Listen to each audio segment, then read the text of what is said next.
Good morning, Alisal. I was muted for the first introduction. Good morning. Welcome to the Friday, August 28 live stream. We're happy to see you, although we can't see you at all. So today, we are fortunate to have the District Math TOSA, Ms. Kim Jorgensen, presenting on Great Minds in Sync, the new platform. It reminded me of Star Trek: The Next Generation, although I'm sure there will be less Patrick Stewart.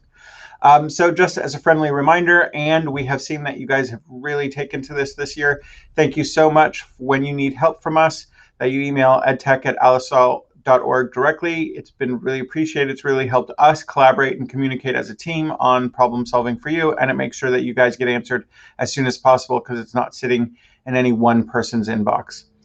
So again, last week we talked about having a parent academy that will be hosted off of remoteinstruction.org under the Familias page.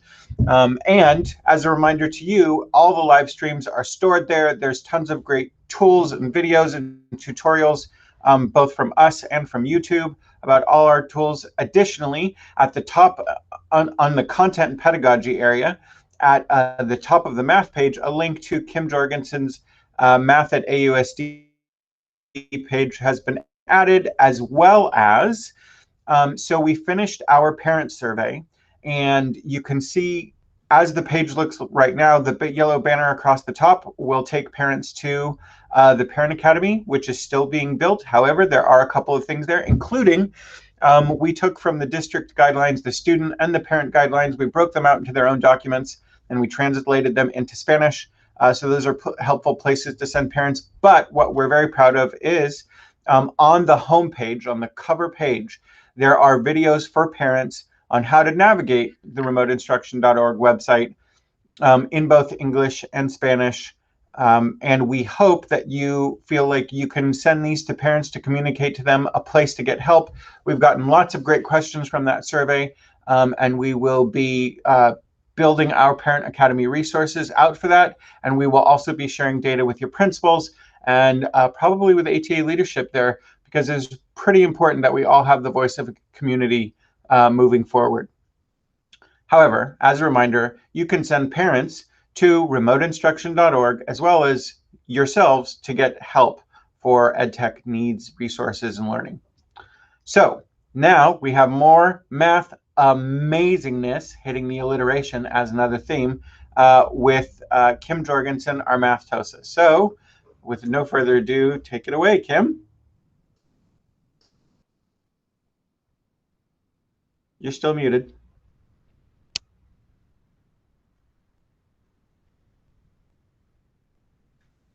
I'm mumbling to myself, getting my presentation up. Okay.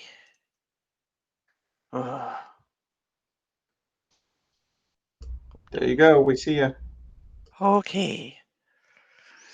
So I can't see anybody, so off we go. And let's get back to the beginning.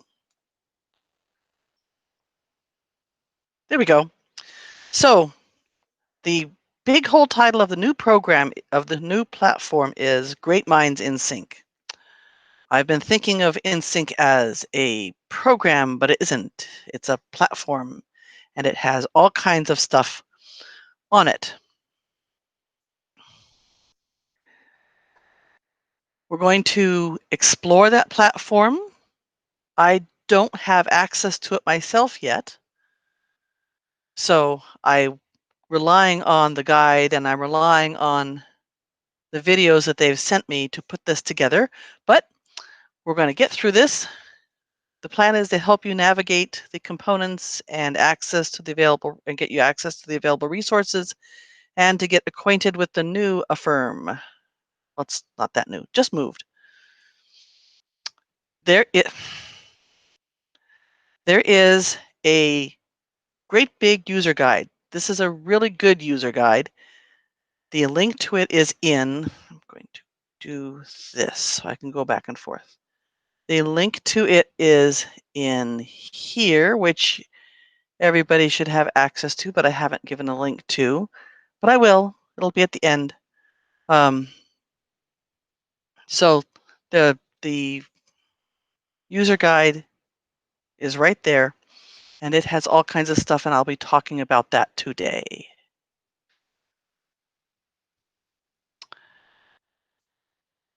There will also be a question and answer session today available. I want to go big again. Yes. Which will be paid. It's 3:30 to 4:30. It will be fielded by Gurmeet Moam, who is our account solutions manager for Northern California. And she has many more answers than I have. So let's get started.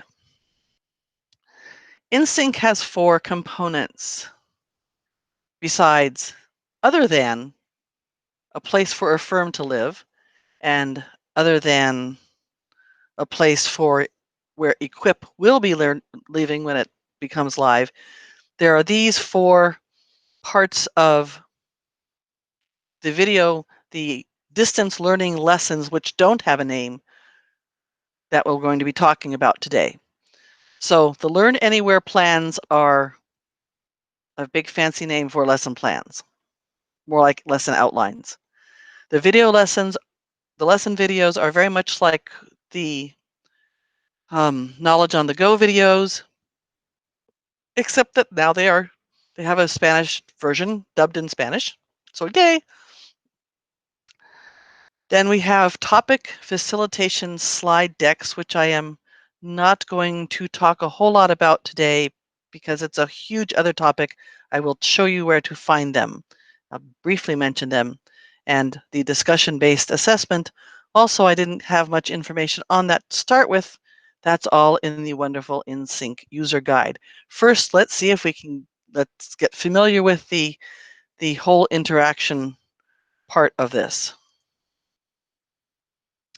Up there is the link to where you're going to be eventually, digital.greatminds.org. No, it's not all caps. Those are lowercase caps. When you first get there, and I was told yesterday that you will not have to create an account or log in or any of that, that this will be a tile on your portal and you'll be able to click on it and it will put you in there. However, in other places I have read, it says that you will need the login information that they send you to log in. So it's not up yet, so I can't tell for sure. It should be up early next week. It's a matter of getting everybody onboarded. Their guys are talking to our guys, but I want to get everybody enough information so that when it does go live, you can play around in it. So when this is your dashboard, and there are 4 rather lovely things on it. You have the InSync user guide. Anything with a paperclip is something you can download. It's a PDF. You can keep it handy, read it, love it. Then we have a little video for you. This is actually a rather nice video. The next thing is the consolidation guide, which is the same thing that's in your TE. And I will give you my usual warning of when it says if you are having trouble with pacing, you can consider these things. Don't forget to add the parentheses if your students have been doing well up to this point, because skipping around isn't going to help anybody if they're already lost. And then down here we have the Eureka Math Equip user guide. We're not going to do Equip for a while because it won't be ready until the middle of September. But you can go look at the user guide if you want to get a head start on it. So underneath that, you would see that the first place that you can go to from your dashboard are the modules. And if I could show you the whole thing, you would be able to scroll down and see bunches of modules in line. You would click that little arrow and you would get to this. Nope, you would get to this. There we go.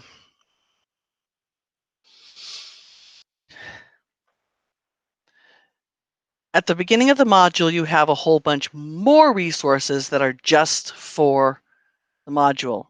This takes you to your navigator, the curriculum map, which you're probably used to.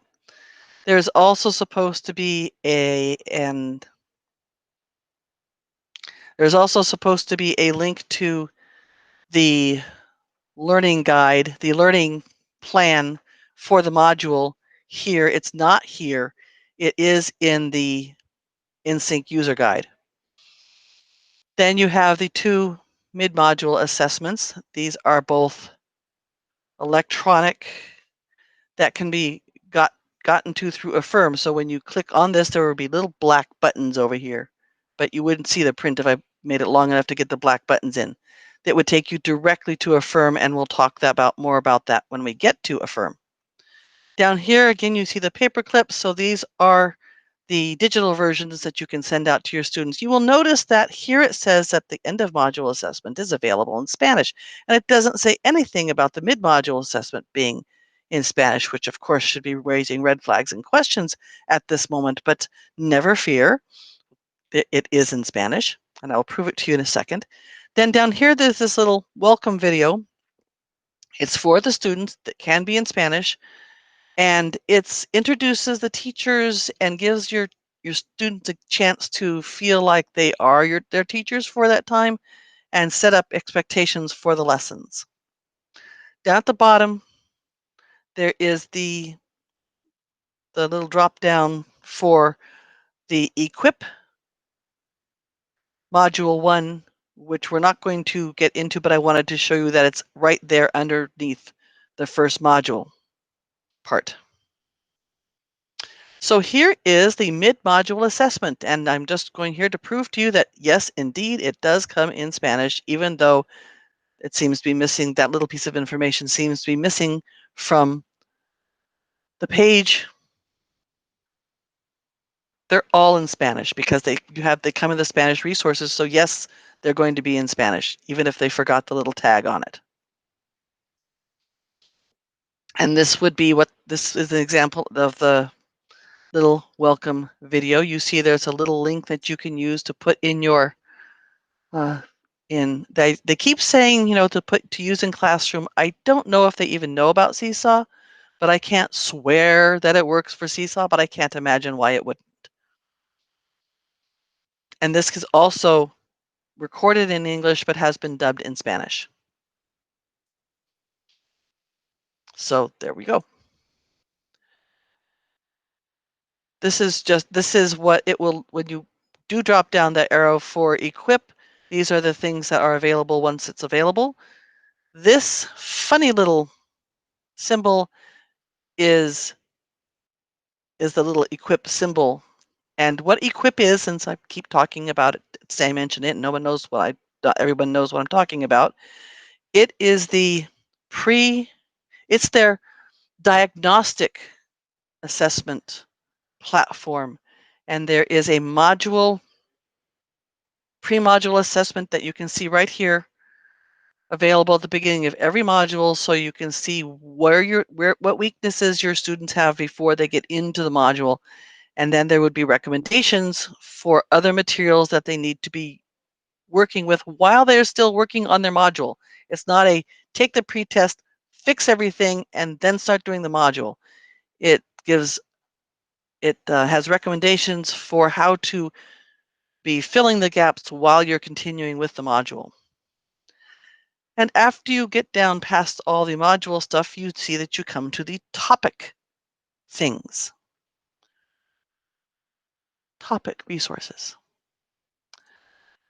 And I know I'm going super fast, but I've noticed that when you have this thing open full screen, that your clock goes away. Here are the topic resources. This is again, the navigator module, the digital things from the curriculum map. You would still go to the curriculum map, click on your grade, and navigate through it until you get to the topic. We have here, right for you, ready to go, the parent tip sheet. There's also the topic A Affirm quiz and the topic facilitation, which has to do with the little cards, which I'll get to. Now, up until this point, except for the whole equip stuff, it's basically been everything you're already familiar with using. The TE, the digital parts of the TE, except for the fact that and then the videos were from last year, but it's all based around the stuff that you already know. What you probably don't remember was that all of that other stuff that you just saw, the parent tip sheets and roadmaps and curriculum files and everything else was available from your dashboard. You would go into your resources or the other resource and you'd have to hunt and hunt and hunt to see if you could find these things. That's what it looks like. This is what it looks like if you're working through your dashboard. But now it's right here. The parent tip sheet is here for you. The quizzes are brand new. Those are only available in Affirm. So we've now got it, the stuff that's useful to you in one place. These little boxes aren't buttons, they're just tags to tell you important information about them.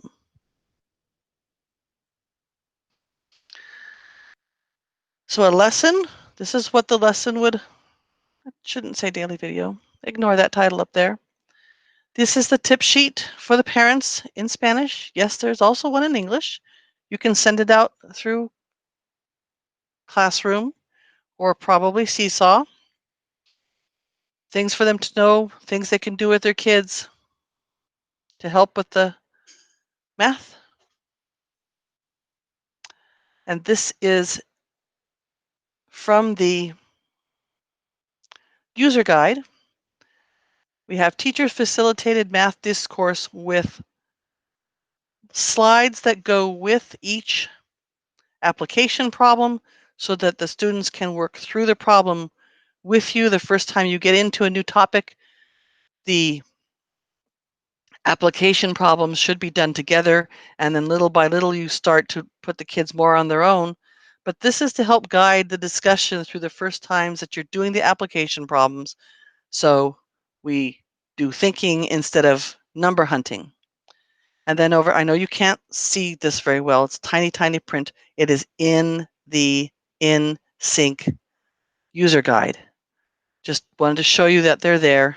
These are the student debrief slides for 612 and discourse slides. And I can't tell you what they're like yet because I haven't gotten to see them myself. Into the lessons.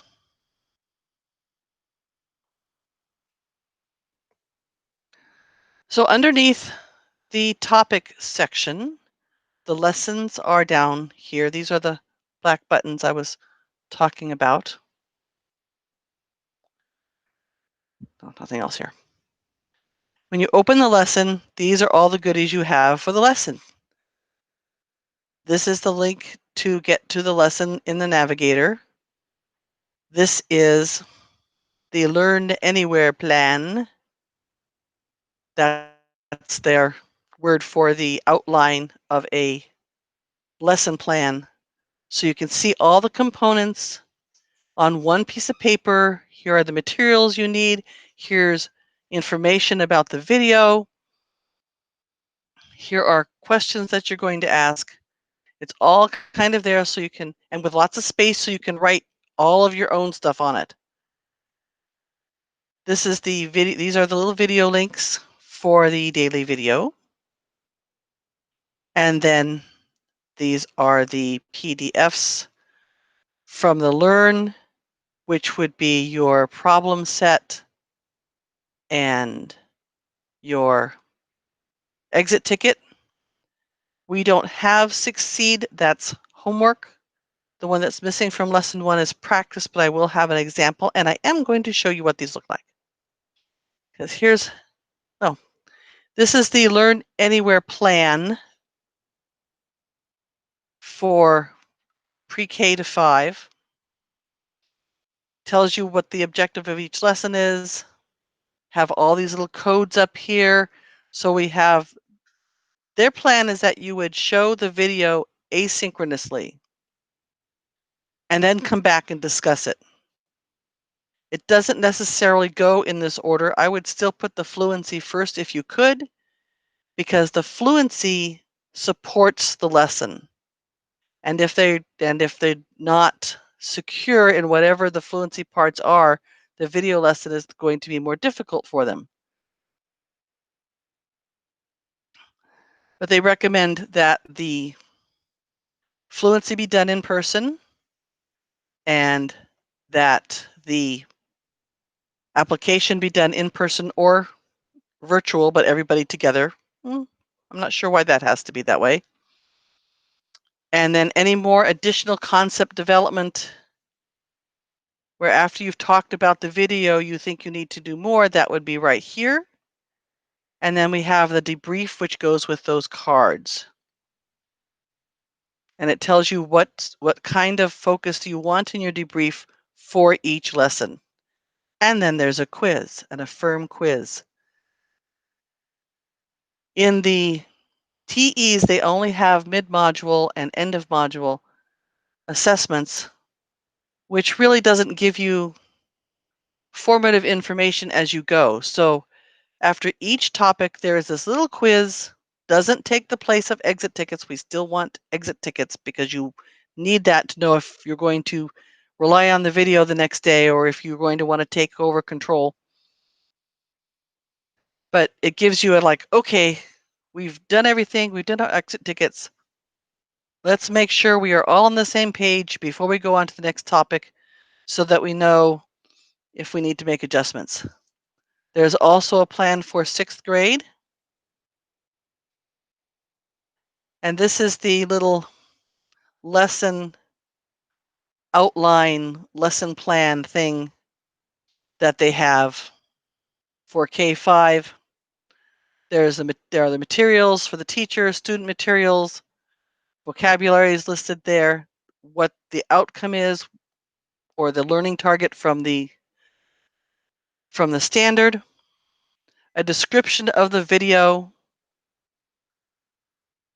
what parts of the problem set you might consider doing, and then some instructional details for you, math background in case you want to refresh or refresher, and what it is you're getting to at the end in the closure. This looking ahead is giving you a heads up as to how this lesson that you just taught runs into the lessons that come after, so you know why, not just why you're doing it, but how it all connects. And they have one for 6th grade as well, which looks pretty much the same as the other one.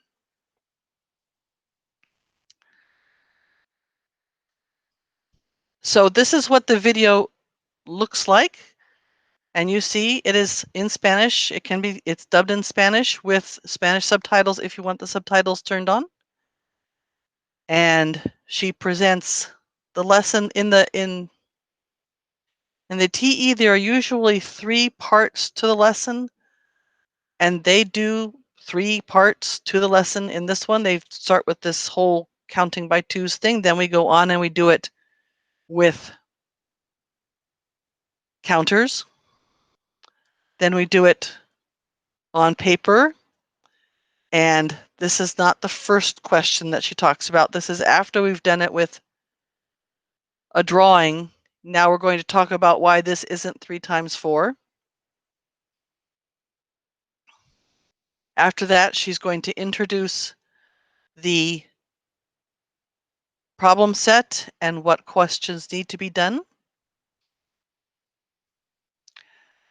And these are fillable.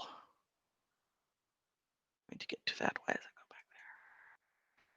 So here is the fillable PDF. It's the whole section of the student book that they would normally have. They can write right on these blue parts and turn it right back in. And once they've typed in their name, it appears on every one after that. So you can see I started filling it in, and then this is where I am now. As soon as they click on it, the blue box goes away and they can type.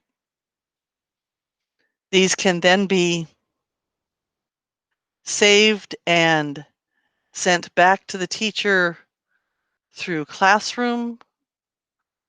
Eventually, they are going to be able to send them back to the InSync platform. I'm not sure that we're all going to be using the InSync platform to get information out to the kids, but when they make it so that it can go back to the InSync platform, they will be able to collect analytics, like how long each student watched the video, how much of the time they spent on the problem set, those kinds of how much participation you're getting when you're not there to watch them.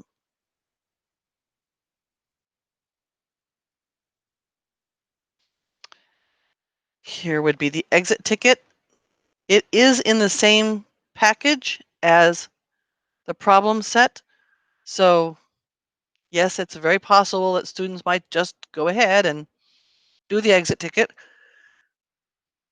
I haven't quite sure how I feel about that, but if they've done their problem set and they can go on and do their exit ticket, they feel comfortable with it, and they're turning in good work, I'm not quite sure I should have a problem with that.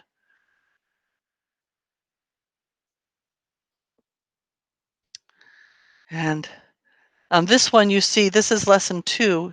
Here it has the practice listed, and the practice just means the things that are come in the practice book, which are the sprints and the templates. So in lesson 2, you would have a fillable sprint. My recommendations for sprints: when you have the whole class together, the idea of the timing and everything is to build excitement and to also say, hey, you only have to work for 2 minutes on this, or excuse me, a minute on this. Now we're not in a group together. It's hard to build the excitement. They're going to be downloading, getting their PDF from Classroom. They might be pulling it down at different times and not all starting together. And then you have to play ogre and say, no, wait, we all have to do it together. And you can't really even see what they're doing because it's on their screen. It's not like they can turn it over and you can see whether they're ready or not. So my recommendation was that you do about 4 or 5 of them together as a group, and then say, all right, what I'd like you to do is I'd like you to do this on your own. You can set a timer for a minute and see how far you go, or if you want to do the whole thing, you can. But if you set a timer, then when you turn it over to the other side, set the timer again and go for it. But more so they can work through it on their own should be fine. The reason these sprints are important is if you look at this one, you can see there's a pattern going. This whole topic is repeated addition. And so they did that whole counting by twos thing, and now it's showing up in the sprint. One of the useful math chat or number talk things are number strings, and number strings are related equations that build understanding of how they're related. And that's what these sprints are. If you take away the speed aspect of it and just look at the pattern, you can see how this one in particular is building up the understanding of adding to, adding to, adding to. So the racing part is not the important part about the sprint. That was to build excitement. The important part is that they go through this and they start to feel the pattern that's developing. Okay. InSync student view. This is what it looks like to the kids. They will, when they log into their InSync account, they will have a page like this, and it has all the stuff that they're going to do that day, ready for them to go, and it gets checked off when it's done. They can turn on the video for themselves. They can do their worksheet, their fillable worksheet, and they can keep track of where they are.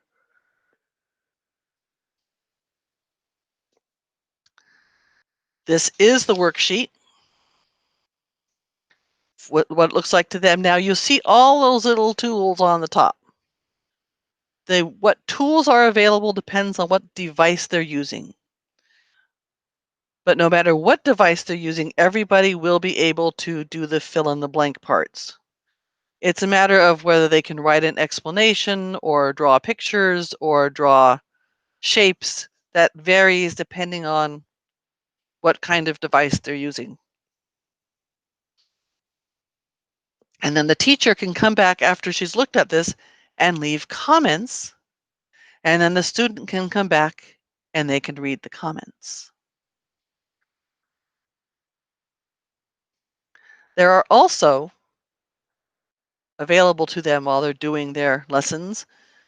They have all of these nifty virtual manipulatives.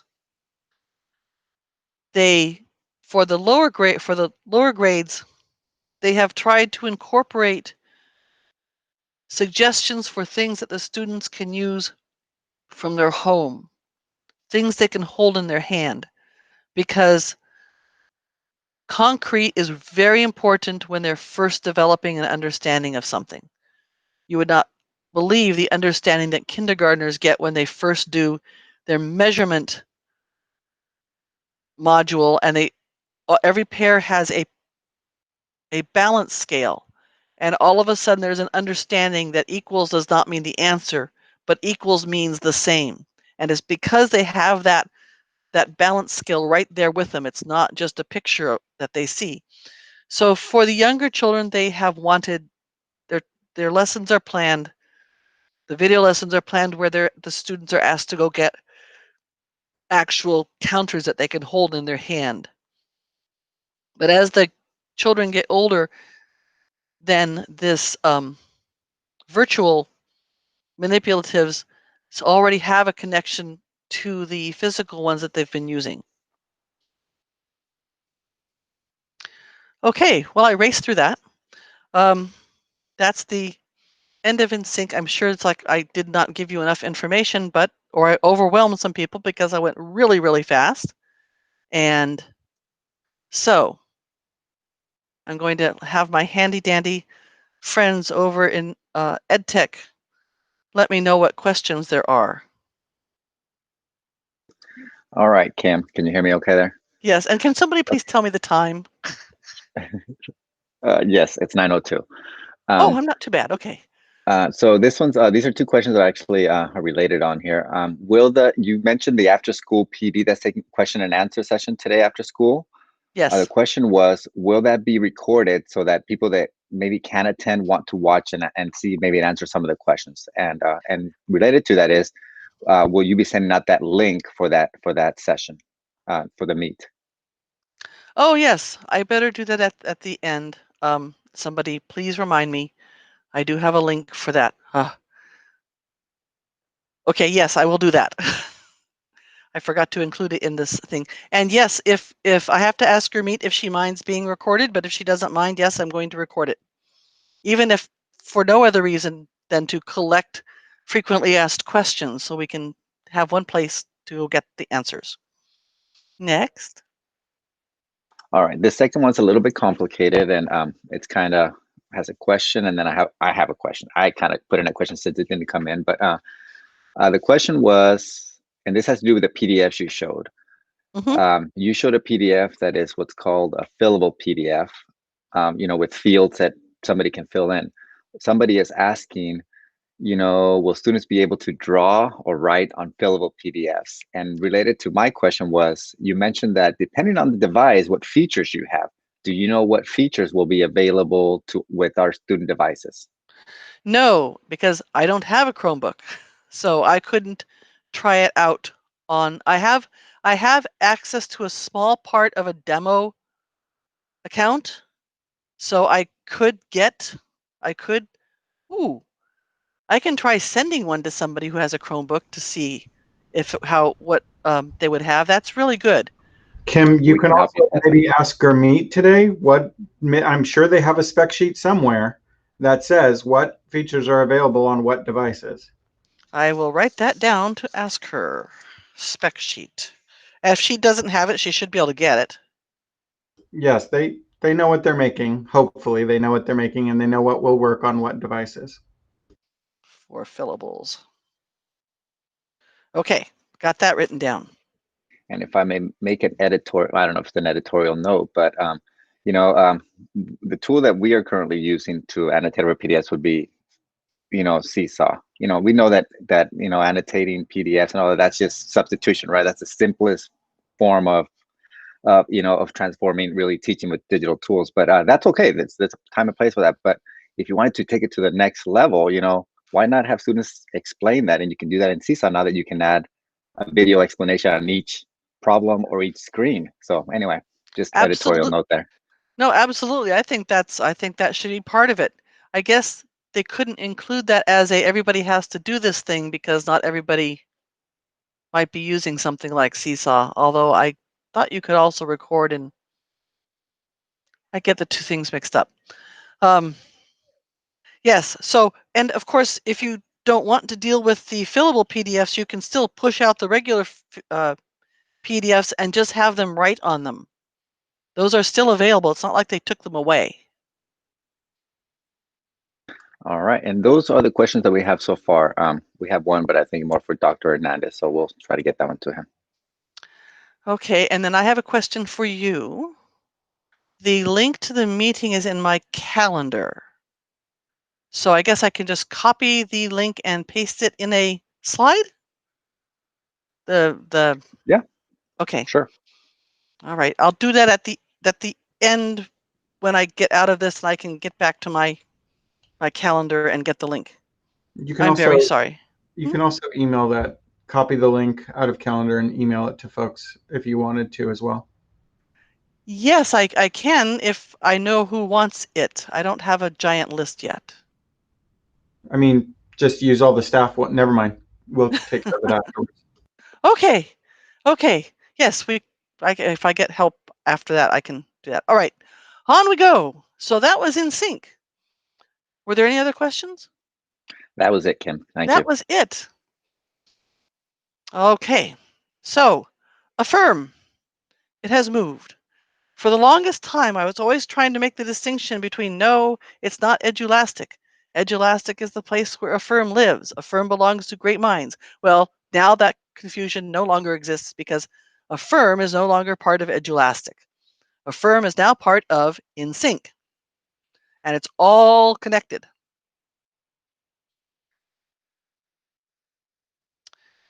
The first thing you would think that we would talk about, the first thing would be how to get to Affirm, but we're actually going to talk about scheduling an assessment first because that's one of the ways you can get to it.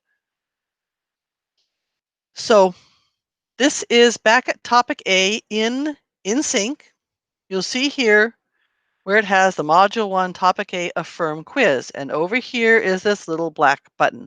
This is just the first of 2 ways to get to Affirm. When you click this black button, it will take you to the topic quiz, which you'll now notice the stuff on the left-hand side has changed from just little icons that go with the actual components to now we have a little navigation bar on the left. So now we are in the Affirm part of InSync. So when you get here and you want to assign this quiz, first thing you would do is you would click Schedule. Or you wouldn't. Okay, this is, sorry, just my notes. So over here, you would click Schedule to schedule it. And I will talk more about the actual scheduling in a moment. Over here, if you click on this little caret, this little arrow, it will give you this information and it will tell you, oh, you have already scheduled this. And then you could click on it more to find out the exact time if you put a time in, but it tells you what day it's scheduled for and who it's scheduled for, so you don't need to schedule it again. And then down here, it shows you what the questions look like and all of the possible answer choices and the things that it's asking for. The other way you could get to Affirm, up back here, 2 little things. This little waffle will take you back, give you the option to go back to InSync. Because to me, let's say you're not the type of teacher who wants to plan out every assessment for the whole year. You're just doing it kind of on a week-by-week basis, and you're planning out your lesson and you're in sync, and you're saying, okay, I see I've got a topic quiz coming up. Let me go over and pop over to Affirm. Let me get that thing scheduled, and then I want to pop back into in sync to keep planning my lesson. You just go up here to the waffle, and in sync will drop down, and you can click on in sync, and you'll go back. And this little megaphone, she said it goes to the help desk. It doesn't go to the help desk. It goes to news. So if you want information on upcoming stuff, that's how you would get there. So now, that was the first way to get to Affirm. You pop over to Affirm, you schedule your test, and then you can stay in Affirm because you've got all the navigation bars goodies over here, or you can just pop back into InSync if you like. This is the other way to schedule an assessment. Here you are in InSync, and here is our little waffle. And when you click on the waffle, this is the drop down that you get, and Affirm is right at the top. So you could click on it and go to Affirm that way. Here's the good old Eureka Math Navigator with the curriculum map, digital TEs, other resources. These are all from the Navigator. They're not anything new. They're just stuff we already have, just so you can get to them without having to get out of InSync, go over to the other tile, the old tile on your portal, and get into the Great Minds dashboard that way. You don't have to leave this to get there. You can get there through the shortcut method here. Scheduling looks like this. Well, okay. When you click on the Affirm, it will take you to your dashboard instead of to an actual test like the other way did. It would take you right to the test that you wanted to schedule. If you click on the Affirm, it will take you to your dashboard, your home base for Affirm. Up here on the top, these are all of the assessments that you have already assigned. Live means that they're ready to go. It doesn't necessarily mean that students are in there right now. That depends on what time, what day you scheduled them for. Here you see that this one is scheduled for 20 out of 25 students. Yes, you can schedule an assessment for just some of your students. Down here, after they've taken the test, this is where all of the assessments end up for you, so you can go review them, or revisit them, or score them. 80% of all the content is scored for you. If there is a question where the students have been asked to explain their answer or write a short answer to it, then you're going to have to go in and score that. And the black button will say score, calling your attention to the fact that you need to go look at something. I am not quite sure about the difference between review and revisit. Both of them let you go back in and look at the test. Neither of them have to do with whether you need to hand score something. I looked at the Affirm user guide, and revisit isn't even in it because the user guide isn't been finalized yet. So I guess I'll ask Gurmeet that this afternoon. Kim, can I? Would you mind using the pointer in the slide? I don't know if you know the little laser. It's a little easier to track. Getting a couple of questions or suggestions from people. Right there you go. This Hopefully that'll be thing. easy for them to see. Okay, I will try not to go fly across the screen with it. Okay, so this is the place where you find assessments that are recommended for you. And you can click down to see, you can click down and choose your grade. I am not sure that from here you can choose other grades. So perhaps if you have if you were in a middle school and you had several sections of the same subject at different grades, this is what you would pick. Or if you have a combination class, and I know we have the newcomer classes, so if you don't have both grades there, somebody let me know and we can contact Gurmeet, who is our troubleshooter. Anyway, that's where it tells you what grade that is assigned to you. And then down here, it tells you what's up next. And you can use these little arrows here and here to go forward and backward to see what's next in line or what came before. And this tells you how many questions are on the test that it's showing you. And I don't know about what the sections mean. And then 5, you say, oh, yes, that's the one I was looking for. You can go schedule it. And this is what scheduling looks like. First thing you do is you pick your class. Most of you have only one. That's the easy question. Then you come over here and you select the date and time. You pick your date, and then you can select a time when the assessment will launch automatically. You don't have to do that. It will need to be manually launched if you don't do that. The advantage of selecting a time is that all assessments where a time has been specified allow you to go in and watch the students take the assessment live.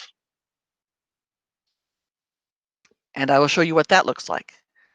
Then the next thing you're going to do is decide which students get it. And when you click on that, you get a list of all of your students. They are, by default, they are all clicked. And if there is somebody that you don't want to be giving that assessment to, you can just unclick them. Then before you click scheduled, you would go to advanced settings. And advanced settings allows you to, okay, brain gone, allows you to decide if they get a calculator and what kind of calculator. It allows you to set, I had the whole list. Anyway, you click on that and you'll find the things that you can set. It's nothing really mind-blowing that you haven't heard before, but that's where you would set it. And then you would click schedule. And after it's been scheduled, it goes over here. Now, if you have put in the time and it is the day that they're supposed to be taking the test, you can go in, you can click on this assessment and go in, and you can watch them take it.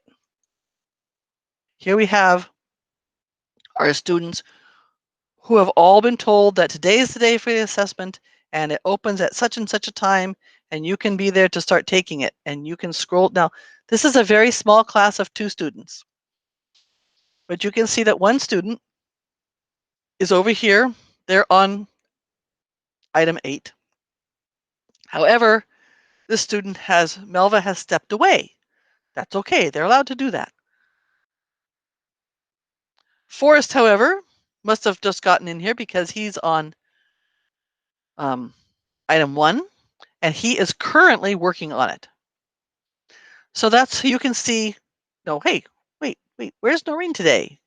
Or, all right, I see Melva's been gone and she's been gone for a long time. I hope she's okay. But it's not like it was in Edulastic where you could see them actually answering and see the wonderful graph being drawn. I think that was one of my favorite parts of Edulastic, was seeing all the students' names in a horizontal line and being able to see them answering and the lines changing as they were getting them correct or incorrect, and you were already getting a picture of what it was going to look like. That was so neat. But alas, this is not in Edulastic anymore. Scoring. I'm going to be really brief with this because it's the same as what it was in Edulastic. Basically, you can come down here to review and go in here. You can look at them by students. Do one student at a time. All the little names will be across here. This happens to belong to Melva, and hers is off the edge. Or you can do them one question at a time for all the students. If it's like, I think they were all having trouble on this one, I want to go see what the problem was. Or if you're just reviewing it and you know, based on the reports that we'll be seeing later, that there was a definite problem with a particular question, you can look just at that question and see how they did, because this is Melva's, and you can see, Marva, You can see the actual question here. And down below, she got this one down here partly right. And over here, you can give her very specific feedback. Maybe how, if she had gotten it wrong, what she can think of, or ask a probing question. Maybe lead her to solve it again and put. I don't think they can actually redo it, but maybe assign it in here or another one like it and say, try this one. Here's my explanation. Try this one, see how you do. Or up here, general feedback, when you're done looking at the whole assessment, you can just provide something in general and they will see it when they go back and look at their assessment from their platform. Here's the rest of that question. You can see that it was a two-parter. She got the first part okay, had trouble with the second part, and then you can provide the feedback right here. And you can change the point value if you see that, okay, she got it wrong because, let's say it was supposed to be 140 and she put 1 space 40 so the computer couldn't read it. Okay, so then you can award her points if you wanted to. You can change the scores over here. And here are the reports. From Affirm, this was the home base. This is the library. We'll get to that. Here are the reports. And going there, they say there are 4 different reports. I've only been able to find 3 different reports so far. This is the first one. This shows you the lowest performing item. Question 1, nobody got question 1. So maybe that's one that you should probably look to see what happened here with my whole class. And yay, everybody had a wonderful time on question 2. That's a quick look at, these are all up here. You can then, these are all hyperlinked, and it will take you to a deeper view into this quiz. The next one is a standard performance report. So these are all the standards that you've been working on or are scheduled to come, which is why nothing has happened to these. They haven't taken these tests yet, but these are the ones that they have done. And you can see how many, you can see the percentages of your students on each standard, how they're doing.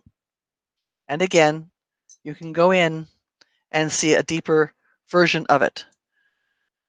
This is a general assessment report listing each test that you gave, the general student performance on each one.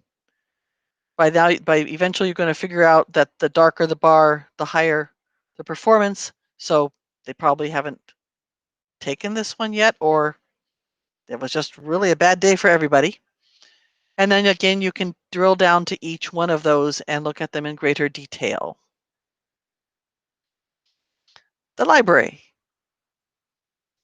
Up there, when you go into the library, you can look for more assessments.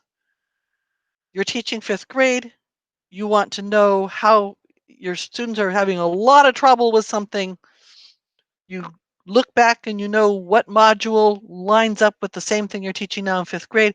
You can go back and using these filters, pick another assessment to give them from another grade if you like. Wait a minute. Okay, the other thing you can do, which I don't have, I couldn't find decent slides for, is you can, this is super advanced, you can use the library as the place where you would go if you wanted to, if you have an assessment and there's one question in there that you really hate and you wish it weren't there, you can remove it. That's an advanced thing. That's for a later day. You can also build your own assessments. That's really advanced, very time consuming, very tedious, but it is possible. It is not a subject for today, but it happens in the library.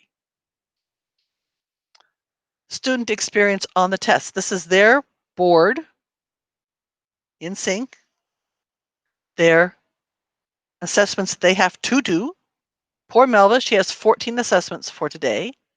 It's a demo account. They wanted to put lots of stuff up so you could see them. This is the pre-module assessment. You can tell by the little icon here that it belongs to equip. Besides that, it says so. And then there we go, all of those wonderful things. So she can click on it and then she can start the test.